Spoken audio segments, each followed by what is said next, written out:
Welcome to the Generation Podcast, an audio resource dedicated to a generation of young people who are committed to total surrender to God and total dependence on His power to reach the world with the gospel of Christ. This podcast is designed to strengthen and encourage through a series of Bible-based practical talks.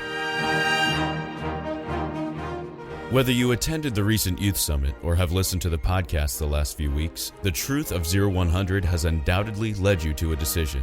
What you have done with that decision is the topic of today's podcast. Our guest is Jonathan Gillmore, and he comes with a simple question: what are you waiting for? Welcome to the Generation Podcast. I'm Bobby Bosler, and I'm speaking to you today from Menominee Falls, Wisconsin. This is the first normal podcast in a little while. We've been posting all of the sermons and workshops from the Generation Youth Summit back in the middle of October. And here what we wanted to do is we wanted to follow up a little bit with the 0-100 challenge.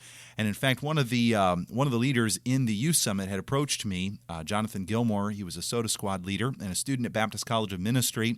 And he said that he had a burden for the young people who had come to the Youth Summit, and he asked if he could speak here on the podcast, and I'm more than happy to give that opportunity. So Jonathan's here with me right now, and he's got a burden on his heart from the Lord for you young people. So listen closely and let his challenge be an encouragement to you to step out of the boat. Well, thanks, Mr. Bosler. I'm so privileged to be here on this podcast. In the past, I've been blessed by episodes, and I pray that God would use the truth of this episode in your life. The thoughts here that I'll be sharing will dovetail with Mr. Bosler's message that he preached during the Generation Youth Summit on Friday morning. I believe the title of that message is The Strength of Weakness. So there should be a link at the bottom of this episode, and you'll be able to check that out. Strongly encourage you to do that, and I think you'll be greatly blessed by both these thoughts here today. So as we are a few weeks removed from the Youth Summit, I want us all to think about the decisions God led us to make, specifically the steps of the 0-100 challenge that we wrote out on the decision card that Friday afternoon. I want to ask a question. How's it going? Did it start well and now you're losing hope a little bit? Maybe you've fallen back into something that you were initially believing God for at the Youth Summit, and now you're a bit disheartened, maybe even a bit disillusioned. Maybe you weren't able to be with us at the Youth Summit, and you're not quite sure what I'm talking about. And if you're not quite sure what we're talking about when we say 0-100, well, I'd strongly encourage you to listen to Dr. Jim's 0-100 message, even get a hold of his book, which he just recently published as well. But basically, any step of faith God has led you to take, but either you've fallen back on it or you've never even took it in the first place. Really, that's what we're talking about here today. But my question for us all today is, what are we waiting for? You see, the children of Israel were in the same boat. In Numbers 13, the children of Israel had a decision to make. Would they believe God and enter into the promised land, or would they not believe God and suffer the consequences? You know, they had seen God do some absolutely amazing things in their lives, like deliver them from the Egyptians and all the miracles that happened there. They had seen God part an entire body of water and keep it there so they could walk across on dry ground. They basically had just been to a Generation Youth Summit, and they saw God teach them so much. They witnessed God's power in Exodus, and then they learned what to do and what not to do in Leviticus. So here they are. They're ready to act upon what they had been learning, and what do? Well, let's find out. In Numbers 13, Moses sends 12 spies into the land of Canaan to check out what's happening. And now they're coming back. In verse 27 of chapter 13, it says, "They told him and said, We came unto the land whither thou sentest us, and surely it floweth with milk and honey, and this is the fruit of it.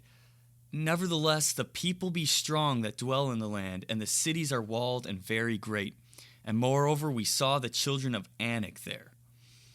And then they go on, verse 31. It says, "But the men that went up with him said, We be not able to go up against the people, for they are stronger than we. And they brought up an evil report of the land which they had searched unto the children of Israel, saying, The land through which we have gone to search, it is a land that eateth up the inhabitants thereof, and all the people that we saw in it are men of a great stature. And there we saw the giants, the sons of Anak, which come of the giants. and we were in our own sight as grasshoppers, and so we were in their sight. They had these unbelieving words. They were not seeing the amazing opportunity they had, and they came back with this evil report. What a letdown. I mean, think of it. Back in Exodus, they had just witnessed a complete humiliation of the most powerful nation on earth at that time. Egypt was a complete wasteland, left in utter ruin. Wouldn't you think that they would have loved to keep watching God use them to knock his enemies silly? It makes absolutely no sense, especially when you take a look at the perspective that the enemies of God had of the people of God. So first we see the children of Israel, their perspective of what's happening here. But then we take a look over in Joshua chapter 2 of what the enemies of God were thinking about the people of God. Now, the children of Israel didn't find out the perspective of the enemies of God directly until 40 years after this moment of unbelief. And what they found out is absolutely stunning. So upon being ready to go into the promised land, the spies go and they check out the land, and they land up in Rahab's house. And I believe her testimony is representative of the perspective of the enemies of God during these entire 40 years of wilderness wanderings by the people of God. Joshua 2, 8 through 11 is a record of Rahab's testimony. It says this, "And before they were laid down, she came up unto them upon the roof. And she said unto the men, I know that the Lord hath given you the land, and that your terror is fallen upon us, and that all the inhabitants of the land faint because of you. For we have heard how the Lord dried up the water of the Red Sea for you, when ye came out of Egypt, and what ye did unto the 2 kings of the Amorites that were on the other side Jordan, Sihon and Og, whom ye utterly destroyed. And as soon as we heard these things, our hearts did melt, neither did there remain any more courage in any man." Now what's super interesting to me is this phrase, as soon as we had heard these things. I had to stop and ask myself the question, when had the enemies of God heard these things? And it's my belief that they heard of these things just shortly after they happened. Probably within a few years of the crossing of the Red Sea, they heard about that. And these victories of Og and Sihon are detailed just a few chapters in Numbers 21 after Israel had this amazing opportunity. So the enemies of God were literally quaking in their boots when they heard what the people of God were doing. And these victories of Og and Sihon, if you'll look in Numbers 21, it's really just an accidental victory that happened a few times in the wilderness. The people of God weren't even looking to really see much happen, and they just stumbled upon a few victories. And the enemies of God heard about these things. They heard about the amazing things God had done in Egypt and about these sporadic wilderness victories, and they were literally quaking. They were so afraid. They felt as nothing. While the people of God thought they were grasshoppers in their sight, the enemies of God thought they were completely nothing in their sight and were literally planning on getting wiped out by the people of God. They didn't know what to do. And we look at this and we think, wow, this is unbelievable. What an opportunity missed by the people of God. Yet we find ourselves in the same position of opportunity or defeat. Really, we find ourselves in that position every day. You see, it's now time to see complete victory over the flesh and the devil in your life. Today is the day. You don't need to wait. The question, once again, is what are we waiting for? What are we waiting for? What's holding us back from seeing complete, wholesale victory over the enemies of God, the fleshly living, the devil working in and around our lives? What's holding us back from seeing amazing things happen? You see, we don't need to wait. We don't need to wait 40 years to step into the land and see God do amazing things. We don't need to wait 40 days to see a decision followed through. We don't need to wait a few hours. We don't need to wait a few moments. We can decide right now that now is the time to see complete victory over the flesh and the devil in our life.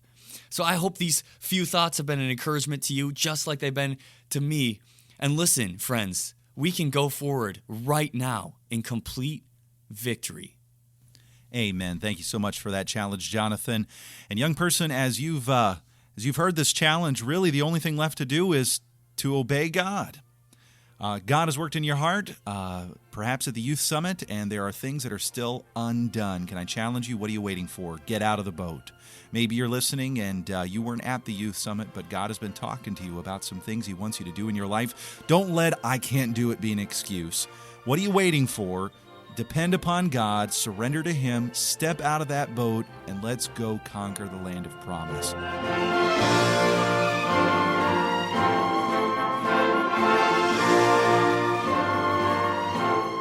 Thanks for joining us for this episode of the Generation Podcast.